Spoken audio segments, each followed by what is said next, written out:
ഈ വീട്ടിലെ ജോലി മുഴുവൻ ഒറ്റയ്ക്ക് എന്നെ കൊണ്ട് ചെയ്യാൻ പറ്റില്ല എന്ന് എത്ര നാളായി ഞാൻ പറയുന്നു. അപ്പോഴേക്ക് വിസ പ്രോബ്ലം, മറ്റേ പ്രോബ്ലം, മറിച്ച പ്രോബ്ലം എന്ന് പറയും. ഇപ്പതേ ഒരു പ്രോബ്ലം ഇല്ലാത്ത ഒരാളെ ഞാൻ കൊണ്ടുവന്നിട്ടുണ്ട്. പാസ്പോർട്ട് പോലും ഇല്ല, അത്രയ്ക്ക് നല്ലവനാ.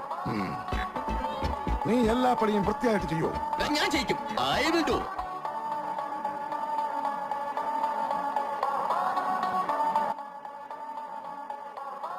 കൊള്ളാമല്ലോ ഇന്നത്തെ ഭക്ഷണം. എല്ലാം ഞാൻ ഇവനെ കൊണ്ട് ചെയ്യിപ്പിച്ചതാ.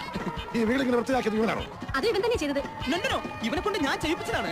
ഞാൻ പറഞ്ഞില്ലേ, എനിക്കൊരു അസിസ്റ്റന്റിനെ കിട്ടിയാൽ എല്ലാം ഞാൻ ഭംഗിയായിട്ട് ചെയ്യിപ്പിക്കുമെന്ന്. ഞങ്ങളോട് ഈ വീട് വൃത്തിയാക്കാനും ഭക്ഷണം പാകം ചെയ്യാനും ഇതിനെ കൊണ്ട് കഴിയുമെങ്കിൽ പിന്നെ നീ എന്താ ഇവിടെ? അതെ, അതല്ല, ഇവൻ എല്ലാ പണിയും ചെയ്യുമെങ്കിലും പറഞ്ഞു കൊടുക്കാൻ ഒരാൾ വേണ്ടേ? നിനക്കാരെങ്കിലും പറഞ്ഞു തരണോ ജോലി ചെയ്യാൻ?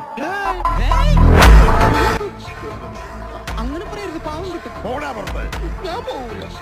ഇറങ്ങി പോവാൻ പറഞ്ഞാൽ പോവില്ല.